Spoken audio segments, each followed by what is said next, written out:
Question कुछ type से था, कुछ प्रॉब्लम थी, उसमें ग्राफ दे रखा था बी और एक्स के बीच में, यानी डिस्टेंस और डिस्टेंस का जो वेरिएशन था पोटेंशियल का वो दे रखा है, कुछ उस टाइप का दे रखा है ग्राफ। ये ए पॉइंट है, ये बी पॉइंट है और ये सी पॉइंट है। हमें बताना है कि from the points marked A B and C identify the point at the electric field is zero and maximum. Zero किस पे होगी एंड मैक्सिमम किस पे होगी, ठीक है। सॉल्यूशन देखते हैं इसका। इलेक्ट्रिक फील्ड की जो वैल्यू होती है उसका फॉर्मूला क्या होता है, minus d we upon D x होता है, यानी कि निगेटिव ऑफ पोटेंशियल ग्रेडियंट या फिर स्लोप ऑफ, ये क्या है, d we upon D x basically क्या बताता है, स्लोप बताता है। D we upon D x क्या बताता है, स्लोप।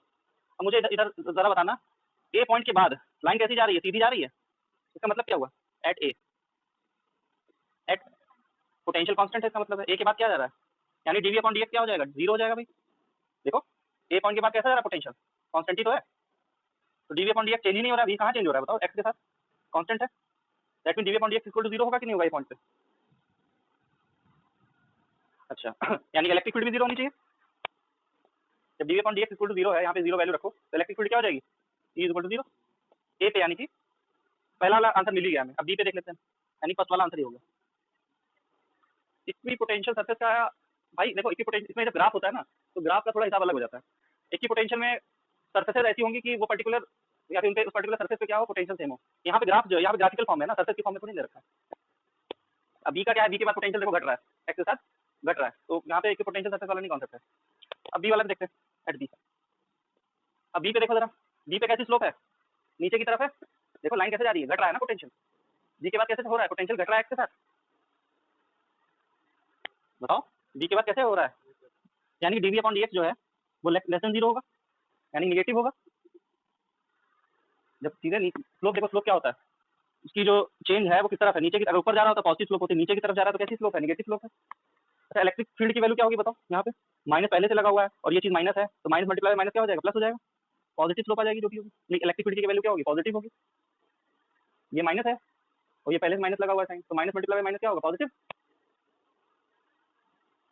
बताओ अब सी वाला देखते हैं, एट सी। सी पे देखिए क्या हो रहा है, सी पे तो ग्राफ ऊपर की तरफ जा रहा है, ग्राफ देखिए ऊपर की तरफ जा रहा है, सी के बाद कैसे जा रहा है, ग्राफ ऊपर की तरफ जा रहा है, तो एट सी क्या हो जाएगा भैया, d we upon D x greater than zero है, पॉजिटिव स्लोप ऊपर की तरफ जा रही है ना, और positive multiply by negative, E की वैल्यू क्या हो जाएगी यहाँ पे, नेगेटिव हो जाएगी सी पॉइंट पे। तो बताओ मैक्सिमम कौन सी है, पॉजिटिव मैक्सिमम होता है कि जीरो मैक्सिमम होता है कि नेगेटिव मैक्सिमम होता है, एट बी मैक्सिमम हो जाएगा, तो यहाँ पे एट बी क्या हो जाएगा, मैक्सिमम, ई इज मैक्सिमम।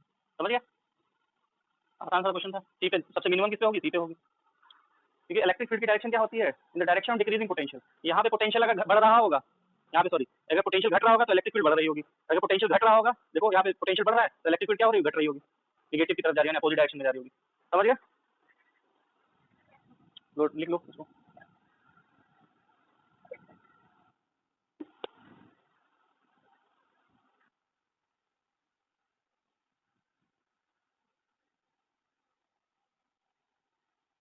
और किस क्वेश्चन में डाउट है भाई,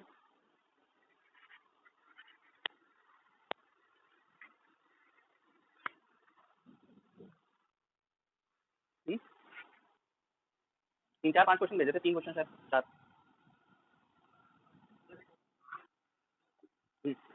अच्छा अच्छा, ये भी नहीं हुआ, ओके ओके, बता, चलो समझ गए समझ गए, बता देंगे।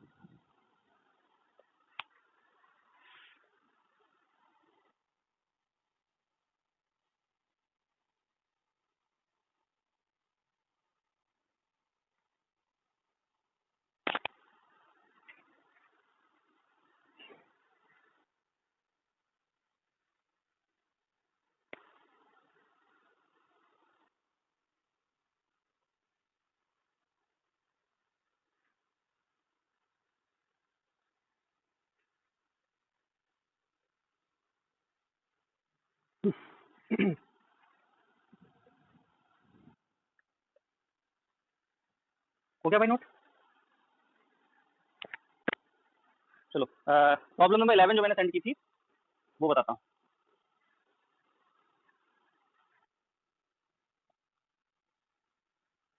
प्रॉब्लम नंबर 11 जो भी प्रॉब्लम थी वो बताता हूँ। बोला गया है, two uniformly large parallel plates हैं, पैरेलल प्लेट्स हैं, और एक की surface charge density plus sigma है और एक की क्या है, माइनस सिग्मा। प्लस सिग्मा का मतलब पॉजिटिव चार्ज इस पे फैला हुआ होगा, डिस्ट्रीब्यूटेड होगा, माइनस सिग्मा का मतलब नेगेटिव चार्ज डिस्ट्रीब्यूटेड होगा। और इन दोनों के बीच की और x y sorry x z plane में आज का प्लेन एक्स जेड प्लेन ये कहाँ रखे गए हैं, एक्स जेड प्लेन में रखे हैं। ठीक है, बोला गया है और दोनों के बीच की डिस्टेंस कितनी है, स्मॉल डी है। Sketch and equipotential surface due to electric field between the plate. अब इन दोनों प्लेट के बीच में इलेक्ट्रिक फील्ड होगी। एक मिनट, कोई ज्वाइन होना चाहता है।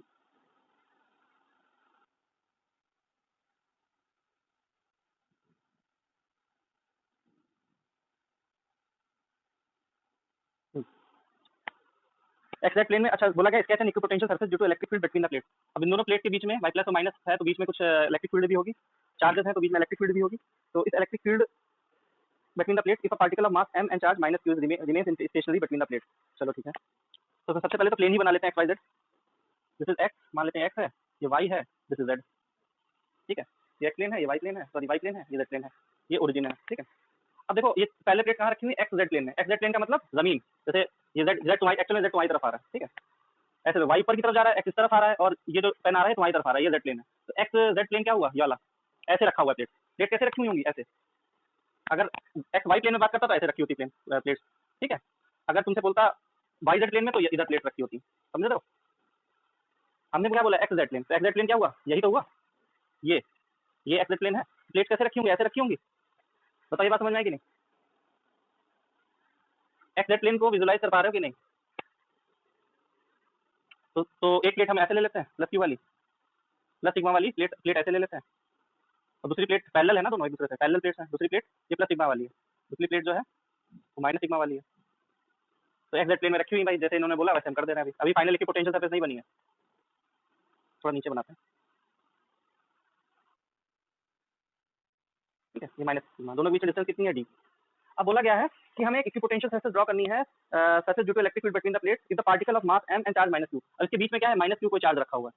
अब इक्विपोटेंशियल सरफेस कुछ इस तरीके से बनानी है कि ये माइनस q चार्ज क्या रहे, स्टेशनरी रहे। समझ रहे हो, माइनस q चार्ज क्या रहे, स्टेशनरी रहे। अच्छा, इस प्लस q प्लस चार्ज इधर माइनस चार्ज फैला हुआ है भाई। प्लस सिग्मा का मतलब क्या है, इस पूरी प्लेट पे प्लस चार्ज है, और माइनस सिग्मा का मतलब क्या है, इस पे माइनस चार्ज है। तो इलेक्ट्रिक फील्ड की डायरेक्शन किस तरफ होगी, नीचे की तरफ होगी कि नहीं होगी।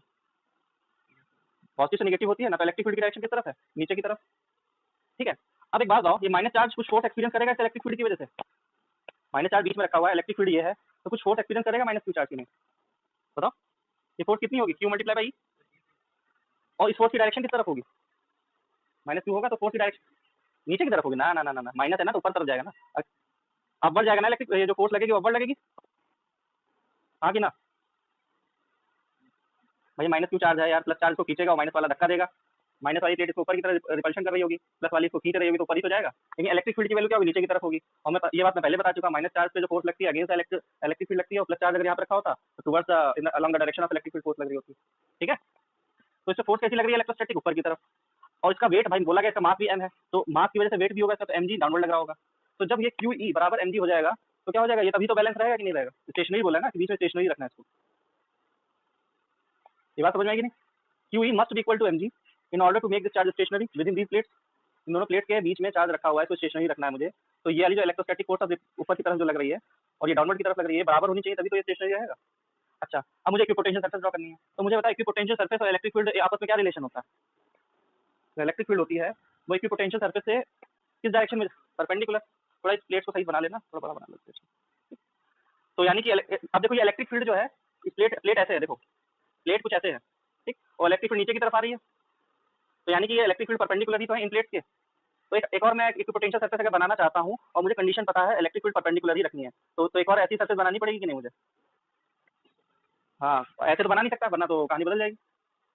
समझ ना, ऐसे बना सकता हूँ, समझ लो ना, ऐसे बना सकता हूँ ना ऐसे बना सकता हूँ, ऐसे बनानी पड़ेगी, तभी तो इलेक्ट्रिक फील्ड नीचे की तरफ से परपेंडिकुलर होगी कि नहीं होगी। तो इलेक्ट्रिक पोटेंशियल सरफेस क्या हो जाएगी, इक्विपोटेंशियल सरफेस ऐसे बन जाएगी तुम्हारी। ठीक है, या आपकी पोटेंशियल सरफेस होगी, समझ गया। ये भी वाई जेड प्लेन में होगी, सॉरी एक्स जेड प्लेन में। एक्स जेड प्लेन में यानी कि पोटेंशियल सरफेस होगी, इलेक्ट्रिक फील्ड को नीचे की तरफ जा रही है परपेंडिकुलर डायरेक्शन में, ऐसे नीचे की तरफ जा रही है। समझ में आ गया, ये की पोटेंशियल सरफेस होगी। ठीक है, किसी को डाउट हो तो पूछो, इसमें ड्रॉ कर लो, बस इतना ही करना था और कुछ नहीं करना है इसमें, बस यही ड्रॉ करना है।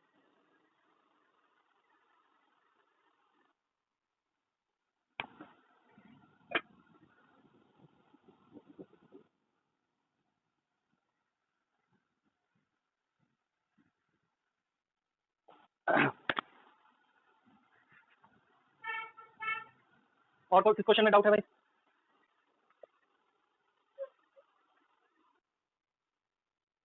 और किसी क्वेश्चन में डाउट है?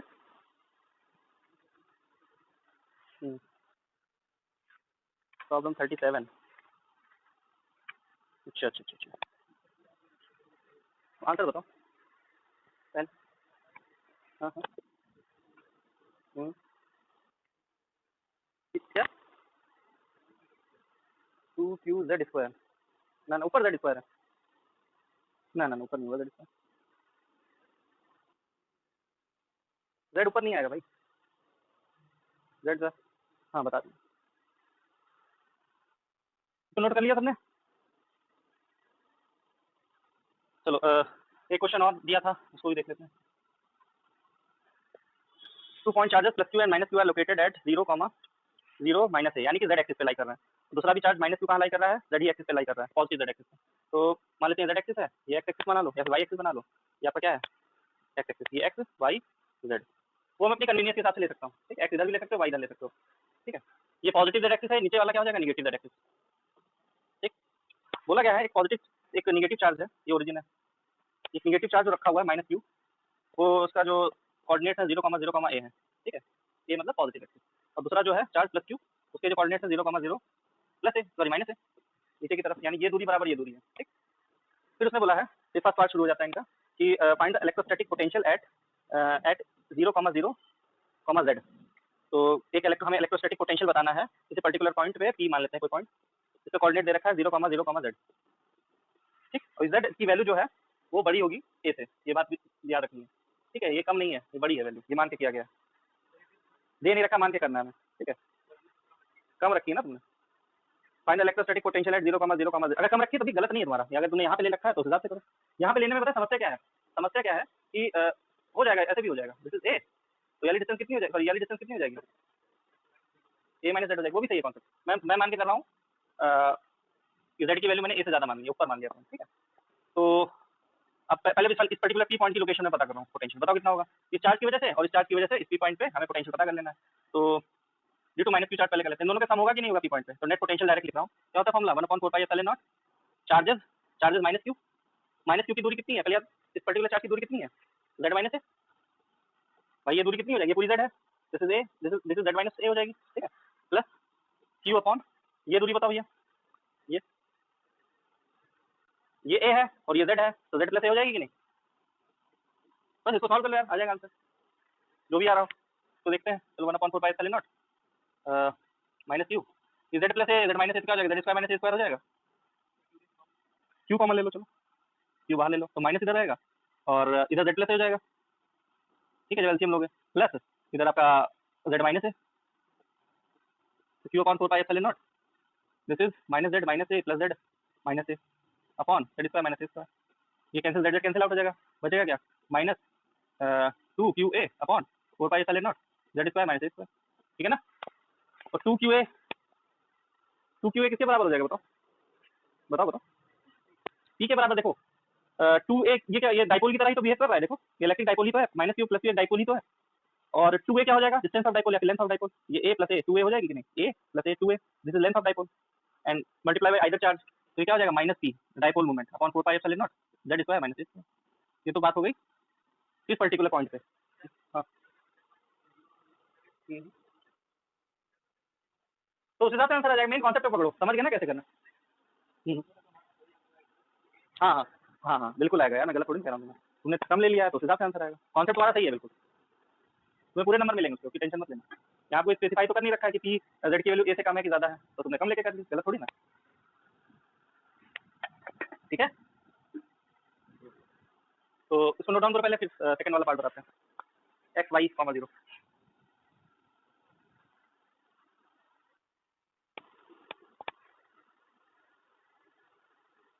सेकंड वाला क्या हुआ है बताओ? तो सेकंड पॉइंट पी जो है उस पर क्या आएगा बताओ, दिमाग लगाओ, चलो करके बता देते हैं। अगर पी पॉइंट कहाँ पे, पी पॉइंट कहाँ पर है? X comma y comma zero, यानी कि वो इस प्लेन में है कहीं, इस वाले प्लेन पे, एक्स वाई प्लेन पे। अब थोड़ा इसमें तो समझ नहीं पाओगे, ऐसे समझो, मैं इससे समझा देता हूँ, ध्यान से देखना।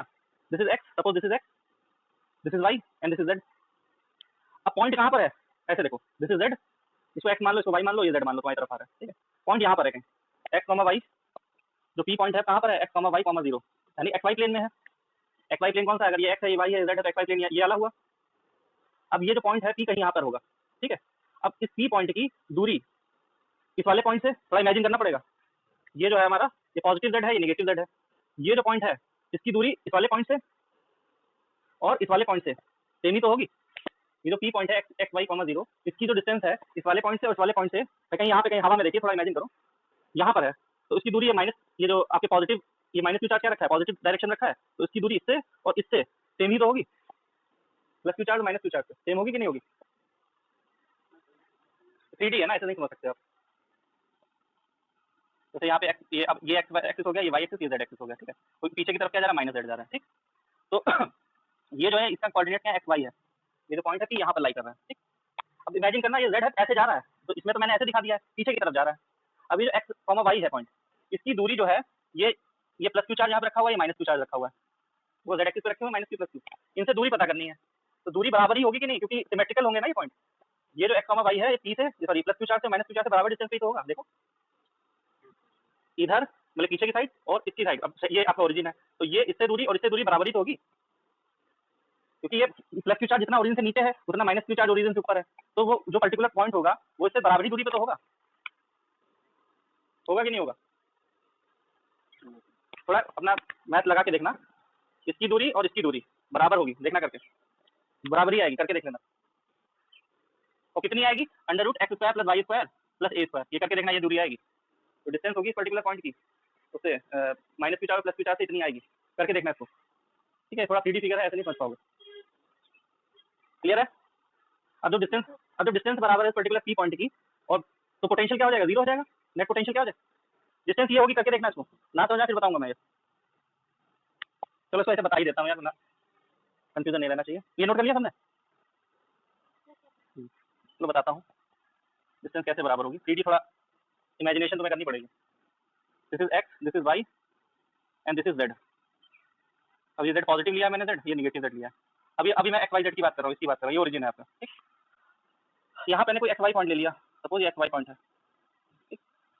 अब इसकी दूरी यहाँ पे क्या, माइनस पे कौन सा पॉइंट लाई कर रहा है, प्लस क्यू लाई कर रहा है, तो इस पे कौन सा माइनस, माइनस क्यू लाई कर रहा है। अब ये जो डिस्टेंस है पीछे की तरफ जा रही है डिस्टेंस, देखो, और ये इस तरफ जा रही है। अब मुझे बताओ, ओरिजिन से इसकी दूरी और इसकी दूरी बराबरी तो है, तो इस चार्ज की दूरी तो बराबरी होगी यार, बताओ। ये तो प्लेन पे लाई कर रहा है ना, तो जितना उसको पीछे की साइड जाना है उतना इधर साइड में भी आना है। ये यहाँ पे कहीं चार्ज है इस प्लेन पे, तो जितनी दूरी इसको इधर कवर करनी है उसकी उतनी दूरी को इधर कवर करनी पड़ेगी कि नहीं? आया समझ में कि नहीं? बोर्ड क्लियर आ रहा है? तो इसको थोड़ा देखना जाके, इसको डिस्टेंस अगर आप पाइथागोरस थ्योरम अगर लगा के देख लो, तो X square plus Y square plus A square आएगी डिस्टेंस, दोनों चार्जों से दूरी बराबर आएगी। तो पोटेंशियल की वैल्यू क्या हो जाएगी, 1/4 pi epsilon naught minus Q upon distance of the point from the charge. Minus Q से कितनी डिस्टेंस पे है, इतनी डिस्टेंस पे है, X square plus Y square plus A square, plus इस वाले चार्ज से कितनी डिस्टेंस पे है, Q upon under root X square plus Y square plus A square. तो कितना आ गया, जीरो ही तो आ गया, सिमेट्रिकल है, ठीक है। ये नोट कर लो, इसको नोट करो। सेकंड पार्ट हुआ इसका,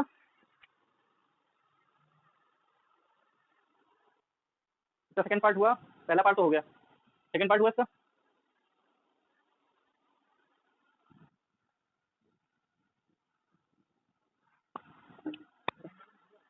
वेरी गुड। कैसे आएगा भाई जीरो?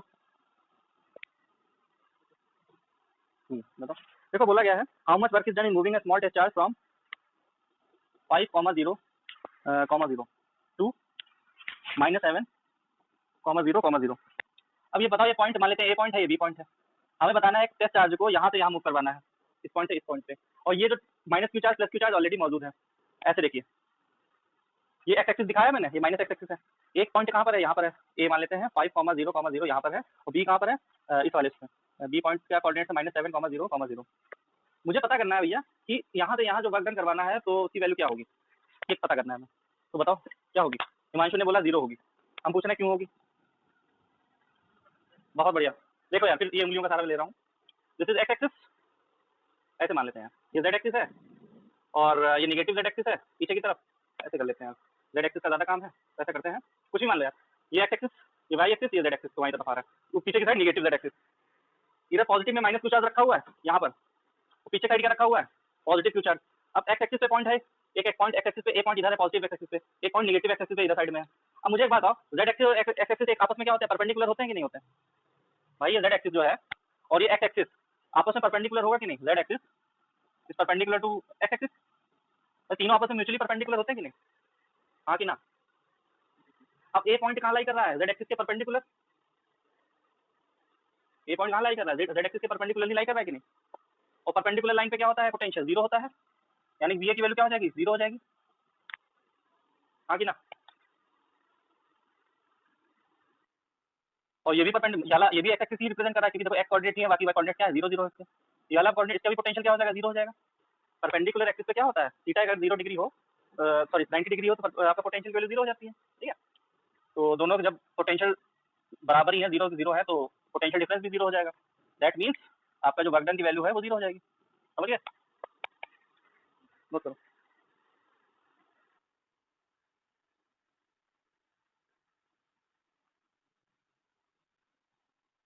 या फिर ऐसे बोल सकते हो, ये परपेंडिकुलर बाइसेक्ट वो पॉइंट से ही तो जा रहा होगा axis, perpendicular equi potential line पे लाई कर रहे हैं।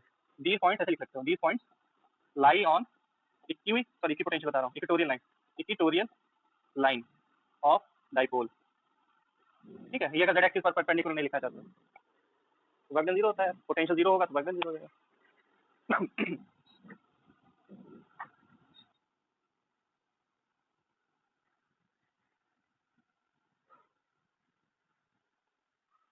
थर्ड पॉइंट पे आते हैं, थर्ड क्वेश्चन, थर्ड इसका जो पार्ट है, थर्ड वाला क्या किया भैया बताओ?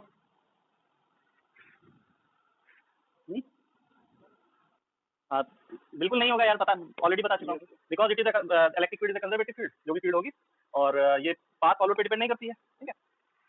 इसका तो रीजन लिखवा चुका हूँ, केवल इनिशियल और फाइनल पोजीशन पे ही डिपेंड करती है। तो इसमें लिख लेना थर्ड वाले में, no work, no the work done will not change, no the work done will not change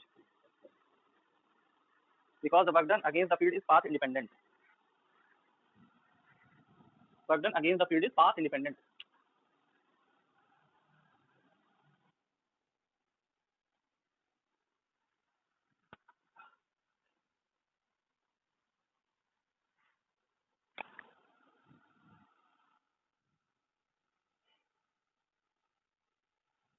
4 point, fourth point बताइए, फोर्थ वाला, थर्ड तो समझ में आ गया होगा ना, फोर्थ वाला बताओ। if the above point charge are now placed in the same positions in a uniform external electric field, ये पॉइंट चार्ज कहाँ प्लेस कर दिया है भाई, ये डाइपोल है बेसिकली, ये समझो डाइपोल है, ठीक है, डाइपोल को रिप्रेजेंट करना है। अब point charge are now placed in the same position in the uniform external electric field, what would be the potential energy of the charge system in its orientation of the unstable equilibrium. बोला गया है कि अगर ये dipole अगर रख दिया जाए एक्सटर्नल इलेक्ट्रिक फील्ड में, तो बताना है हमें, यानी माइनस क्यू चार्ज और प्लस क्यू चार्ज अगर रख दिया जाए यूनिफॉर्म इलेक्ट्रिक फील्ड में, तो अनस्टेबल पोटेंशियल एनर्जी की वैल्यू क्या होगी, अनस्टेबल इक्विलिब्रियम अगर ये हो तो उसकी वैल्यू क्या होगी, बताओ। बता चुका हूँ ये, वेरी गुड, प्लस पी हो जाएगी, यानी कि डाइपोल किस टाइप से होगा, 180 डिग्री एंगल पे होगा, 180 डिग्री एंगल पे होगा ना, ये माइनस क्यू इधर होगा प्लस क्यू इधर होगा, यानी डाइपोल इधर है और इलेक्ट्रिक फील्ड इधर है, कितना एंगल बन रहा है ये, 180 डिग्री, थीटा बराबर 180 डिग्री। यही तो कंडीशन होती है अनस्टेबल इक्विलिब्रियम की, जब डाइपोल मूवमेंट और इलेक्ट्रिक फील्ड की डायरेक्शन क्या हो, एक दूसरे से एंटी पैरेलल हो, when the dipole moment and electric field are anti-parallel to each other, then the system या dipole energy, the potential energy of dipole is maximum, energy क्या हो जाती है, मैक्सिमम हो जाती है, और ये कंडीशन क्या होती है, अनस्टेबल इक्विलिब्रियम की। क्लियर है? चलो, और किसी क्वेश्चन में डाउट है? वो कर लिया था वेलोसिटी वाला, नहीं हुआ वो भी तो, चलो हम बताते हैं, इसको नोट करो पहले फटाफट, पहले मैं क्वेश्चन ही देख लो था क्या।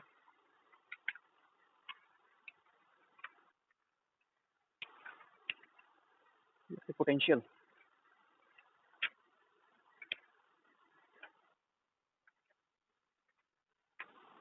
कितना वेलोसिटी वाला 2.28 10⁻⁻1 मीटर पर second,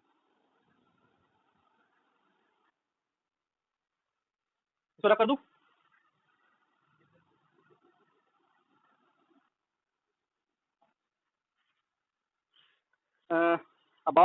a ball of mass 1 gram and charge of 10⁻⁻8 moves from a point whose potential is 600 to another point whose potential is 0, ठीक है।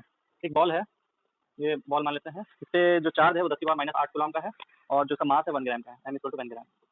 ये मान लेते हैं ए पॉइंट पे थी, ए पॉइंट का पोटेंशियल क्या है 600 वोल्ट दे रखा है, ये V1 मान लेता हूँ मैं, ठीक है 600 वोल्ट दे रखा है और यहाँ से मूव करती हुई जा रही है किसी दूसरे पॉइंट पे, बी पॉइंट पे, इसका जो पोटेंशियल क्या हो गया 0 हो गया, V2 = 0।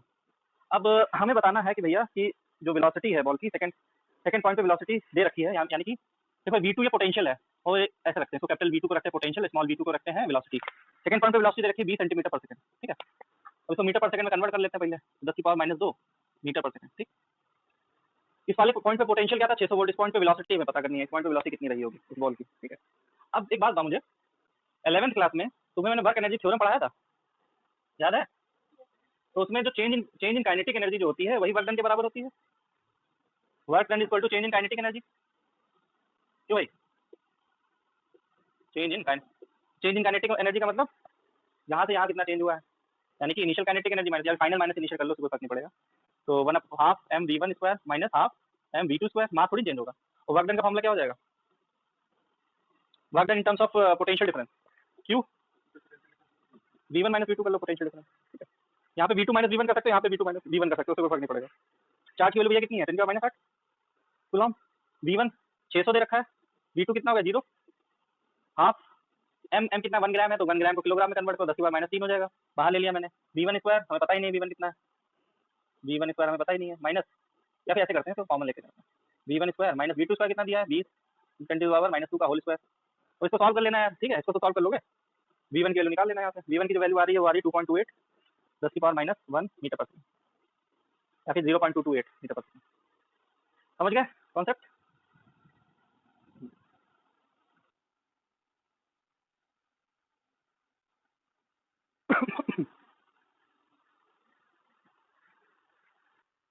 चलो अब नया टॉपिक शुरू करते हैं, सुनो कर लो फटाफट। और भी किसी को डाउट हो कुछ तो पूछो, मुझसे पूछ लिया करो यार, जो डाउट हुआ अगर क्वेश्चन कर रहे हो घर पे तो आप व्हाट्सएप पे दे सकते हो, मैं बता दूंगा जब भी टाइम मिलेगा मुझे।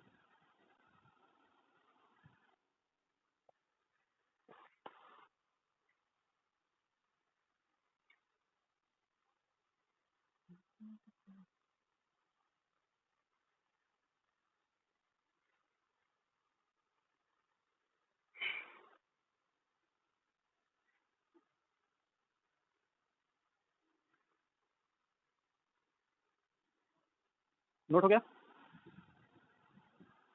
अब हम कैपेसिटर की तरफ पढ़ेंगे, उससे पहले कुछ चीज़ें पढ़नी पड़ेंगी हमें, डायरेक्ट्रिक्स क्या होते हैं और इंसुलेटर्स क्या होते हैं, कंडक्टर क्या होते हैं, फ्री और बाउंड चार्जेस क्या होते हैं, ठीक है। ये सब चीज़ें पढ़नी पड़ेंगी, इलेक्ट्रोस्टैटिक फील्डिंग क्या होती है, कैविटी के थ्रू इलेक्ट्रिक फील्ड क्या होती है, सब चीज़ें पढ़नी पड़ेंगी, ठीक है। उसके बाद हम कैपेसिटर पे चलेंगे। तो हेडिंग डालिए भैया कंडक्टर एंड इंसुलेटर। तो ये बात तो तुम्हें पता ही होगी, कंडक्टर क्या होता है, इंसुलेटर क्या होता है। What is conductor and insulator, बताओ। वेरी गुड, कहने का मतलब, हाँ वेरी गुड। कंडक्टर्स में क्या होते हैं, जो कह सकते हो फ्री चार्जेस होते हैं, या फिर फिजिकल मूवमेंट चार्जेस का हो सकता है, चार्जेस फ्री टू मूव होते हैं। जब मैंने इलेक्ट्रिक फील्ड लगा दी वैसे भी मूवमेंट करते हैं, जैसे कंडक्टर है कोई, यहाँ पे इलेक्ट्रॉन जो होते हैं फ्री इलेक्ट्रॉन्स होते हैं, यानी वैलेंस इलेक्ट्रॉन जो होते हैं, वो वैलेंस इलेक्ट्रॉन के जो इलेक्ट्रॉन्स होते हैं, अभी आगे चलोगे, जब आगे चल के तुम कंडक्शन बैंड वैलेंस बैंड भी पढ़ोगे, तो इन इलेक्ट्रॉन्स जो होते हैं बहुत आराम से फ्री हो सकते हैं, या फिर फ्री इलेक्ट्रॉन्स उसमें पाए जाते हैं। अब क्या होता है, अगर मैं इलेक्ट्रिक फील्ड ना लगाऊं, लोहे की रॉड ऐसे पकड़ लो नॉर्मल, तो करंट नहीं लगेगा, लोहे की रॉड नॉर्मल पकड़ लो, करंट लगेगा कहीं नहीं लगेगा।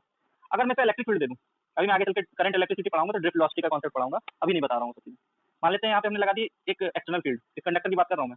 अब क्या होता है, ये पॉजिटिव टर्मिनल क्या करेगा, इलेक्ट्रॉन्स को इस तरफ ड्रिफ्ट कर देगा, सॉरी इलेक्ट्रॉन इस तरफ मूव करने लगेंगे उल्टी साइड में, इलेक्ट्रिक फील्ड की डायरेक्शन इस तरफ होगी, देखो पॉजिटिव निगेटिव, पॉजिटिव इधर निगेटिव टर्मिनल है, तो इलेक्ट्रिक फील्ड डायरेक्शन क्या होगी, इस तरफ ही तो होगी, पॉजिटिव से निगेटिव की तरफ। और इलेक्ट्रॉन किस तरफ ड्रिफ्ट करेंगे, इस तरफ करेंगे, पॉजिटिव की तरफ खींचेंगे। कहने का मतलब है ये इलेक्ट्रॉन का फिजिकल मूवमेंट हो सकता है। अब ये फिजिकल मूवमेंट हो सकता है चार्जेस का, तो चार्जेस का फिजिकल मूवमेंट हो सकता है, यही ऐसे जो मटेरियल्स बोले जाते हैं वो क्या बोले जाते हैं, कंडक्टर्स बोले जाते हैं, ठीक है। नोट करो, देखिए इसमें दीज आर द सबसे पहले कंडक्टर लिखना, देखिए these are the substances,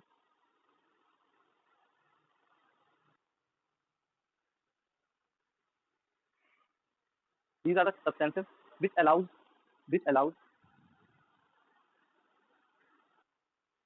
large scale physical movement, which allows large scale physical movement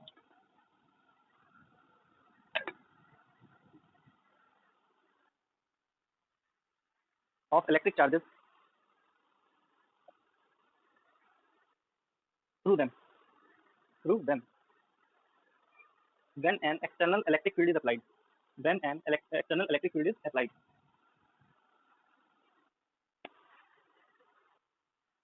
example लिखो भाई, silver, copper, aluminium, graphite, human body, acid etcetera. Silver, copper, aluminium, graphite.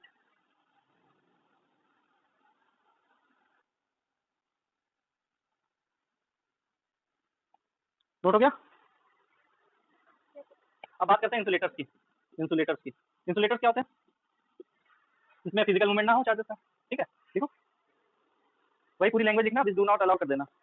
ठीक है, पूरी language वही रखनी है, बस विच अलाउ की जगह क्या करना है आपको, which do not allow.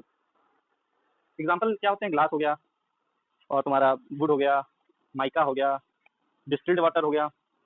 Distilled water, आपको वैसे वाटर में तो करंट पास होता है, डिस्टिल्ड वाटर में नहीं पास होता है. ठीक है, etcetera, because they do not have free ions. Ions नहीं होते इनके पास. इंसुलेटर समझ में आ गए. अब क्या होता है, डाइलेक्ट्रिक भी इंसुलेटर्स होते हैं. थर्ड कैटेगरी आती है डाइलेक्ट्रिक. पहले नोट कर लो, पहले फिर बताते हैं डाइलेक्ट्रिक. क्योंकि कैपेसिटर में डाइलेक्ट्रिक का बड़ा काम है. डाइलेक्ट्रिक डालने पर कैपेसिटर के बीच में अगर डाइलेक्ट्रिक डाल दिया जाए तो उसकी जो कैपेसिटेंस होता है बढ़ जाता है. तो इसे डाइलेक्ट्रिक पढ़ना जरूरी है. अभी पूरे डिटेल में नहीं डाइलेक्ट्रिक पढ़ेंगे, आगे चल के अभी थोड़ा और आगे बढ़ेंगे तो और डिटेल में चीजें पढ़ेंगे. अभी बस बेसिक पढ़ना.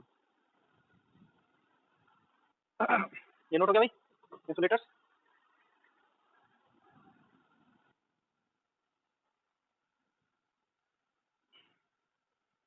अच्छा, अब देखो डाइलेक्ट्रिक भी क्या होते हैं, इंसुलेटर्स ही होते हैं. जैसे अब ग्लास की बात करता हूँ. ग्लास को मैं रब कर दूँ सिल्क वाले में, तो उस पर क्या आ जाता था, पॉजिटिव चार्ज आ जाता था. इंसुलेटर अगर रब्ड कर दिए जाए, ये कुछ इंसुलेटर्स अगर रब्ड कर दिए जाए तो उन पर क्या आ जाता है, चार्ज आ जाता है. यानी चार्ज हो जाते हैं, वो रिटेन कर सकते हैं चार्ज अपने ऊपर. चार्ज को मतलब कि चार्ज को रिटेन कर सकते हैं अपने ऊपर, ले रखे रह सकते हैं कुछ टाइम तक. तो ऐसे रब्ड इंसुलेटर्स को क्या बोला जाता है, डाइलेक्ट्रिक बोला जाता है. They have the capability to retain the charge. उनके ऊपर चार्ज रिटेन रह सकता है. ठीक है, डाइलेक्ट्रिक आर द इंसुलेटर्स या फिर rubbed insulators that can retain charge. बात समझ में आई. देखो द रब्ड, नेक्स्ट पॉइंट बना के लिखो. The rubbed insulators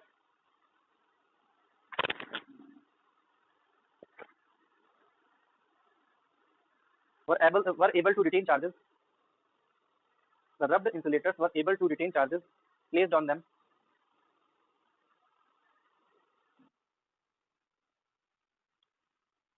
So they were called dielectric. अब क्या होता है कि अगर मैं कंडक्टर या फिर मेटल को रब करूं तो उस पर चार्ज नहीं रिटेन रह सकता, वो फ्लो हो जाएगा. ठीक है, अगर मैं इसी जगह भाई हमने इंसुलेटर को रब कर दिया तो चार्ज आ जाता है उस पर और रिटेन रहता है, कुछ टाइम तक उस पर रहता है. लेकिन क्या होता है, अगर मैं मेटल को क्या कर दूं, किसी कंडक्टर को रब कर दूं तो उस पर चार्ज रिटेन नहीं रहता है, जो भी रबिंग की वजह से आता है. आ जाएगा लेकिन रहेगा नहीं ज़्यादा देर तक. तो उनको वो बोलते हैं नॉन इलेक्ट्रिक भी बोलते हैं. उनको क्या बोलते हैं, तो मेटल्स को जो होते हैं, मेटल्स को अगर रब कर दिया जाए तो उनको नॉन इलेक्ट्रिक भी बोला जाता है. ठीक है, तो मैं लिखवा नहीं रहा हूँ, याद रखना, या फिर लिखना चाहो लिख लो. नेक्स्ट पॉइंट बना के लिख लो. देखिए द रब्ड कंडक्टर्स ब्रैकेट में लिखा metals could not retain charges placed on them. They were called non-electric. ठीक है, समझ गए. Non electric